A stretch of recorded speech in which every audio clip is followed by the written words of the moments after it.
प्रत्याशी श्रीमती रीना हल्दार जी से अनुरोध करूंगा कि वे आए और पदाध्यक्ष जी का स्वागत करें।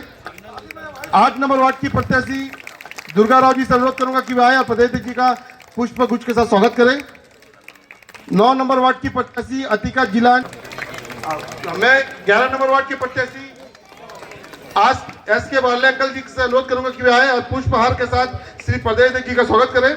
प्रत्याशी श्री बाल सिंह कश्यप जी से अनुरोध करूंगा कि वे आए और हमारे माननीय प्रदेश श्री दीपक बैज भैया जी का पुष्पहार के साथ स्वागत करें। कांग्रेस पार्टी जिंदाबाद। इस कार्यक्रम को आगे बढ़ाते हुए मैं माननीय प्रदेशाध्यक्ष मेरे भाई जोबिन्स पापाचंद जी, ब्लॉक कांग्रेस किरंदुल के अध्यक्ष माननीय राजू रेड्डी जी और हमारे बीच में हमारी महिला शक्ति को हम देख रहे हैं। माननीय प्रदेशाध्यक्ष का आशीर्वाद हम सबको मिला है और सरकार हमारी नहीं है, हम विपक्ष में हैं और परसों से जो मामले यहाँ चल रहे हैं वो आप सभी अवगत हैं। कहीं झंडे निकाल दे रहे हैं, कहीं होर्डिंग निकाल दे रहे हैं, कहीं बैनर निकाल दे रहे हैं। हम इसका पुरजोर विरोध कर भी रहे हैं और विरोध करते रहेंगे। मैं माननीय प्रदेश अध्यक्ष श्री दीपक बैज जी को आश्वस्त करना चाहती हूँ कि भैया आपका मार्गदर्शन, आपके आशीर्वाद से किरंदुल में हम नगर पालिका परिषद को जीत हासिल करके दिखाएंगे। और दूसरी चीज़, आपके जो भी आदेश, सभी आदेशों का पालन पूरी ब्लॉक कांग्रेस कमेटी और हमारे पूरे पार्षद परिषद मिल करके करेंगे। आप सभी का बहुत बहुत धन्यवाद। और मैं जो मेरी नारी शक्ति, मेरे भाई, मेरे बहन यहाँ उपस्थित हैं, उन सभी से निवेदन करूँगी कि ब्लॉक किरंदुल में नगर पालिका परिषद के हर वार्ड के जो प्रत्याशी कांग्रेस पार्टी से खड़े हुए हैं, कृपया उन सभी को आप पंजा छाप में 11 तारीख को वोट दीजिएगा और साथ में नगर पालिका अध्यक्ष के लिए मैं मृणाल राय को वोट दीजिएगा। मेरा सभी से हाथ जोड़ करके विनती है और इन्हीं शब्दों के साथ मैं अपनी वाणी को विराम देती हूँ। धन्यवाद। जय छत्तीसगढ़, जय भारत, जय किरंदुल। आदरणीय दीपक बैज जी, हमारे प्रदेश कांग्रेस में सचिव पुष्पता साहू जी, हमारे यहाँ के नगर पालिका चुनाव के प्रभारी भाई GS कुमार जी, समरनंदी दादा, जोबिन्स पापाचंद जी, मृणाल कौर जी और मृणाल राय जी, हमारे ब्लॉक अध्यक्ष राजू रेड्डी जी, विप्लव मलिक जी, हमारे के अध्यक्ष रहते हुए हमारे पार्षदों ने बहुत काम किया है आप लोगों के बीच में। कुछ काम रह गए होंगे, उन कामों को भी मतलब इस टर्म में पूरा करेंगे, क्योंकि एक बार में 50 से 60 काम जो आपके गांव में, चाहे कोई सामाजिक भवन के लिए बाउंड्री वाल हो, चाहे इतना बड़ा पार्क के लिए जमीन हो, ऐसे बहुत सारे लोगों को, चाहे जो सप्लाई में कई जगह मतलब आपको काम दिलाने का प्रयास किया है। क्योंकि अभी हम विपक्ष में हैं और विपक्ष में हमारी और भूमिका बढ़ जाती है जनता के प्रति। और निश्चित तौर पे हमारे जितने पार्षद प्रत्याशी हैं बहुत ही बेहतरीन हैं और खासकर जो अध्यक्षा लड़ रही चुनाव राजेंद्र मृणाल राय, जब मृणाल राय जी भी अध्यक्ष थे तो पीछे जो ताकत थी, शक्ति थी, इन्हीं की थी। अब खुद फ्रंट में है, मतलब तो समझ सकते हैं आपका काम बड़ी अच्छे ढंग से होगा, तेजी से होगा। निश्चित तौर पे आपका जो नगर पालिका है इतना बड़ा माइंस एरिया है और माइंस एरिया होने के साथ साथ यहाँ पर कुछ जगह पानी की समस्या, कई तरह की समस्याएं थी, लेकिन इन्होंने मृणाल राय अध्यक्ष रहते हुए रामा बूटी में जाके सर्वे किए, उसका सब व्यवस्थापन, ये सब काम चल रहा है। अभी आने वाले समय पे निश्चित तौर पे जो हम जहाँ पे हैं, इस वार्ड के पीछे वाला जो एरिया है, इधर इंटक के पीछे वाला 7 नंबर है, इन जगहों में कुछ पानी की समस्या है, उनको भी दूर किया जाएगा। तो निश्चित तौर पे कांग्रेस पार्टी हमेशा आप लोगों के साथ रही है। बहुत से काम हमारे जो कांग्रेस पार्टी की सरकार रही तब हम लोगों ने किया है। कांग्रेस पार्टी की सरकार में एक नगर पालिका के अध्यक्ष को चेक में हस्ताक्षर का भी नहीं है, तो ये सब चीज को वापस लेना है। क्योंकि जब आप हमारे पार्षद जीतेंगे, हमारी अध्यक्ष जीतेगी, निश्चित तौर पे सत्ता पक्ष पे दबाव बनेगा, क्योंकि सारा सिस्टम उनको सौंप देने से हमारे लिए बहुत बड़ी दिक्कत होगी। इसलिए सभी लोग जो भी हमारे कार्यकर्ता हैं, अभी तक हमारे इंटक परिवार यहाँ पर है, आप सभी पूरी ताकत से लगेंगे, भिड़ेंगे तो निश्चित तौर पे हम ये सीट जीतेंगे। और हमारी लड़ाई भी मतलब जो है, आज की स्थिति में हम चुनाव जीत रहे हैं। आप लोग पूरी ताकत से भिड़िए और इन्हीं सब कुछ अब केवल मतलब आज है 8 तारीख, 9, 10, 11 कल आखिरी है प्रचार का दिन, उसके बाद 10 और 11 आपको फिर घर घर संपर्क बचेगा। तो पूरी ताकत 2 दिन की अभी हमारे। इसके पश्चात मैं हमारे पूर्व नगर पालिका अध्यक्ष श्री मिराला जी से अनुरोध करूंगा कि आए 2 शब्द कहें। लेकिन पिछला बार आप लोग जो मुझे 5 साल तक उस कुर्सी में बैठा के मेरे जो एक उम्मीद रखे थे, और मैंने जितना भी मांग था खाली 5 काम छोड़ के पूरा टोटली काम पूरा हुआ। अगर आप लोग उस काम सुनना चाहते हो तो मैं आप लोग को बता देना चाहता हूँ।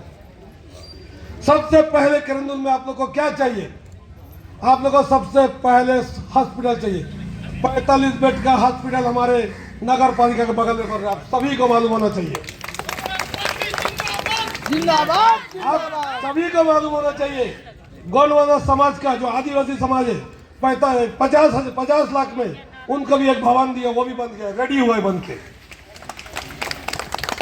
अब सभी को मालूम है हमारे तारम भैया कहने के बाद, तारम भैया को वहां भी माता दुर्गा जी का वहां भी एक हम सेट बना दिया। उसके बाद आपको यह भी मालूम होना चाहिए जो 2 नंबर वार्ड में जहां मैं पार्षद था वहां भी एक हॉस्पिटल खोल दिया, वो अभी नया अभी रेडी है। आपको मालूम है साहू समाज के लिए मैंने साहू समाज के लिए कर्मा माता का मंदिर वहां भी बना दिया हूं। आपको मालूम है 2 नंबर वार्ड में शंकर भगवान का एक मंदिर बना दिया हूं जो कि 10 तारीख को उसका उद्घाटन है। अब सभी को मालूम है हमारे किरंदुल में पानी का थोड़ा समस्या है, वो लेके मेरे साथ थोड़ा सा विवाद भी होता है, लेकिन सब हमारे लोग हैं। किसी का नाराज होना वो भी मेरे लिए अच्छा भी है, दुख भी है। इसलिए हमने 40 लाख 40 करोड़ का टेंडर 40 करोड़ 50 लाख का टेंडर डाला हूं मलंगेर वैली से पानी लाने के लिए। वो बहुत जल्द स्टार्ट हो जाएगा, उसको टेंडर लगा ऑनलाइन में आप लोग सब देख सकते हो। उसके बाद आप देखिए जितना भी किरंदुल में डामर रोड जहां हम बैठे वो पूरा हमारे किया हुआ है, हमारे नगर पालिका से हमारे किया हुआ है। और वर्तमान आज भी काम चल रहा है, पूरा कार्य हमारी है। हमारे समाज में छोटा सा बाउंड्री वॉल मांगा तो भी हमारे बंगाली समाज में कर दिया, और जो भी काम बचा पूरा करेंगे। अब सभी को ये मालूम होना चाहिए, आपको ये देखिए समाज सबसे बड़ा है, समाज से बड़ा कोई भी नहीं है, कोई भी नेता समाज से बड़ा नहीं है। हमारे से एक भवन मांगा, सबसे पहले यादव समाज वाले, मैंने यादव समाज को भवन दे दिया। हमारे से भवन मांगा हमारे पत्रकार भाई लोग, हमने उनको भी एक भवन दे दिया। हमारे से एक भवन मांगा सेना समाज वाले, हमने उनको भी दे दिया। हमारे से जमीन मांगा पैटर्न समाज वाले, हमने उनको भी जमीन दे दिया। हमारे से जमीन मांगा नेपाली समाज वाले, हम उनको भी जमीन दे दिया। हमारे पास भवन मांगा जमीन मांगा गौरमेंट समाज के लिए, मैं उनको भी जमीन दे दिया। आपको मालूम है जब हमारे सरकार था यहाँ से बहुत लोग होगा, हमारे सरकार में फ्री में 1 लेटर देते थे, फ्री में इलाज होता था। उसका प्रूफ मेरा राकेश लाल भैया बैठा है, 1 लेटर में फ्री में इलाज होता था। उसके बाद हमने लड़ाई करके उस आयुष्मान कार्ड को भी खुला दिया। सीडी स्कैन खुलाने के लिए लोगों का बहुत ही दिक्कत होता था, किरंदुल में सबसे पहले सीडी स्कैन का हमारे कर्मा जी का देन था, सीडी स्कैन एनएमडीसी हॉस्पिटल खुलना चाहिए, वो भी खुला हुआ है। अब सभी को मालूम होना चाहिए किरंदुल में 2 बस स्कूल बस हमने मांग किया, वो हम लोग को दे रहा था समिति हिसाब से चलाने का। बोले नहीं, हमको निःशुल्क चाहिए। 1 बस अभी चल रहा है, 1 बस रेडी है।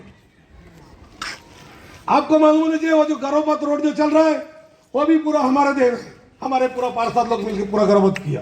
उसमें जो झाड़ लगाया पूरा हमारे पार्षद लोग मिलकर किया है। आपको यह मालूम होना चाहिए जावांगा में जो गाड़ी लगा हुआ है जो कॉलेज में जाने के लिए, वो भी हमारे दे रहे हैं, हम किया है। आपको यह मालूम होना चाहिए जो पूरा समाज के लिए एक तालाब है बंगाली का में, वो बहुत गंदा है, उसका भी हमारी पूरा टेंडर ऑर्डर सब कंप्लीट हो गया, वो भी हम कर दिया, वो भी टेंडर गहरीकरण किया। आपको मालूम है एक दिन तो मरना सबको है, भगवान करे कोई ना मरे। मैं तो ये चाहूंगा मुक्ति धाम में जो जनाधार किया वो भी पूरा हमारे देना है। 70 लाख का काम चल रहा है वहां मुक्ति धाम में। तो मैंने इतना कुछ किया लेकिन हमारे तारीफ कम है। बदनाम ज़्यादा है, लेकिन मैं चाहूँगा बदनाम में ही मेरा नाम है। आपको सबको मालूम है, हमारे इस एरिया के बच्चे पार्क में जाने के लिए बहुत दिक्कत होता है। 2 नंबर वार्ड में पार्क खोल दिया जो अभी भी रेडी हो रहा है। अब सभी देख रहे हैं 2 नंबर वार्ड में पार्क रेडी हो रहा है। नाम बताओ। अब सभी को ये मालूम होना चाहिए नगर पालिका अध्यक्ष का क्या काम रहता है। राशन कार्ड, पानी का, नाला का, यही सब काम रहता है। लेकिन आपने जो जो मांग किया पूरा किया हूं। और हमारे बड़े भैया आए, हमारे दीपक बैद जी आए यहाँ पर, प्रदेश अध्यक्ष जी अभी आप लोग का सामने है। अभी आप लोग से कैसे रूबरू करेंगे और किरंदुल का जनता को कैसे बताएंगे। दीपक भैया जिंदाबाद, जिंदाबाद जिंदाबाद दीपक भैया जिंदाबाद। जिंदाबाद जिंदाबाद। आप लोग से आशीर्वाद मांगने आया हूं कि हमारे पास 18 वार्ड में है, 18 वार्ड में 18 के 18 हमारे पार्षद के प्रत्याशी को जिताना है और राजेंद्र मिडाल राय को भी जिताना है नगर पालिका का, ताकि आपके गली गांव मोहल्ले का पानी का काम हो, चाहे बिजली सड़क पानी का काम हो, स्कूल का काम हो, शिक्षा का काम हो, इसको हम बरकरार रखें। आदरणीय माता बहने, इस सरकार में कानून व्यवस्था नाम का चीज नहीं है। बस्तर से लेकर सरगुजा तक लूट, हत्या, चोरी, डकैती चरम पर है, चाकूबाजी चरम पर है। हमारी माता बहनें सुरक्षित नहीं है। गली गली शराब बिक रहा है, शराब की गंगा बहा दिया इस सरकार ने। ठेला में शराब बिक रहा है ताकि छत्तीसगढ़ के हमारे किसान बर्बाद हो जाए, छत्तीसगढ़ में हमारा युवा बर्बाद हो जाए, छत्तीसगढ़ में मेहनत कश मजदूर बर्बाद हो जाए। ये सरकार नहीं चाहती, इसलिए होटल, ढाबे, ठेला, गली गली शराब बेचने का काम कर रही है। इसका भी कड़ा विरोध किया जाएगा। और निश्चित रूप से इस सरकार में गुंडा राज चल रहा है, इस सरकार में अपराधियों का बोलबाला है। बेहतर काम किया और तो और आने वाला समय में हम शहर को किरंदुल के एक मॉडल के तौर पर बसाना चाहते हैं, मॉडल के तौर पर हम बनाना चाहते हैं, ताकि यहाँ के किसान को रोजगार मिले, यहाँ के मजदूर को रोजगार मिले, यहाँ के गरीब को रोजगार मिले, यहाँ के आदिवासियों को रोजगार मिले, यहाँ के रहने वाले लोगों को रोजगार मिले। हम चाहते हैं किरंदुल के लोगों को रोजगार मिले, उसके लिए एक मॉडल एक नगर पालिका बनाना चाहते हैं। इसलिए हम बिल्कुल पैसा का कमी नहीं, सरकार के लोग आएंगे, डराएंगे, धमकाएंगे। मिडाल राय से मैं पूछ रहा था, कुछ सरकार के लोग आके हमारा झंडा उतार रहे, हमारा पोस्टर उतार रहे, हमारा बैनर उतार रहे। मैं उनसे खुलेआम मैं बोलना चाह रहा हूं, अभी तो आचार सरकार तो आती है जाती है, लेकिन आपका काम जनता का काम करने का है, ना कि पोस्टर बैनर उतारने का है। मैं कह रहा हूं कि बीजेपी की सरकार के दबाव में नहीं, आप अपना स्वतंत्र होकर काम करिए, क्योंकि आपको जनता के लिए काम करने के लिए बनाया है, ना कि पोस्टर और बैनर और झंडा उतारने के लिए बना है। आदरणीय साथियों, माता बहनों, तमाम पार्षद कार्यकर्ता चुनाव के अंतिम दौर पे भी हैं, 2 दिन बाद चुनाव होने वाले हैं। अभी किरंदुल की जनता के लिए आप क्या बताना चाहेंगे? किरंदुल में आज चुनावी सभा को संबोधित करने आए थे और अच्छा माहौल है कांग्रेस के पक्ष में, और निश्चित रूप से हमारे पार्षद और पालिका अध्यक्ष प्रत्याशी जीतेंगे। लेकिन जिस तरह से भारतीय जनता पार्टी लगातार 1 साल में विफल रही, जनता के बीच में जा नहीं पा रही है, लेकिन झूठ के सहारे लेकर जनता के बीच में जा रही है। मुझे पता चला किरंदुल बचेली एरिया में आकर कि मंत्री केदार कश्यप ने यहाँ की जनता को झूठ बोलकर गए, क्योंकि उनको पता है कि रेलवे की ज़मीन में पट्टा नहीं दिया जा सकता। और साथ ही किरंदुल की जनता, बचेली की जनता को उन्होंने झूठ बोला है कि इन्होंने शासकीय ज़मीन को जो पट्टा हमारी सरकार में मिला था, चाहे गरीबों के लिए आवास की बात करें या फिर किसी समाज के सामुदायिक भवन की बात करें, इन्होंने कैबिनेट में पास कर उसको निरस्त कर दिया गया है। लेकिन चुनाव जीतने के लिए बेशर्मी के साथ झूठ बोल रहे हैं, सफाई के साथ झूठ बोल रहे हैं। ये सरासर बिल्कुल गलत है, जनता इसको समझ रही है। भारतीय जनता पार्टी ने कैबिनेट में निर्णय लिया है कि पट्टा को निरस्त करना है, लेकिन चुनाव को देखते हुए इस तरह की झूठे वादे जनता अच्छे समझेगी। बिल्कुल भी मैं समझता हूँ कि पूरी जनता कांग्रेस के फेवर में है और भारतीय जनता पार्टी इस समय नगरीय क्षेत्रों में भी बुरी तरह से चुनाव हारी है। किरंदुल की जनता इस पट्टे के मामले को लेकर के और जो बार बार नोटिस आती है, कब तक परेशान होते रहेगी और इनको कब इससे राहत मिलेगी? देखिए, हम लोग लगातार इस मामले को लेकर हमारी सरकार में भी आए, लेकिन हम लोग किसी का घर को उजाड़ने नहीं थे। लेकिन भारतीय जनता पार्टी केंद्र सरकार के जो काम है या पट्टे देने वाले हैं, जहाँ रेलवे की जमीन है, क्या भारतीय जनता पार्टी राज्य सरकार देगी? पहले उसे स्पष्ट तो कर ले। आखिर चुनाव से जीतने के लिए इतने बड़े झूठ के अटकंडे अपनाना मैं समझता हूँ कि जनता को धोखा दे रहा है। Thank you.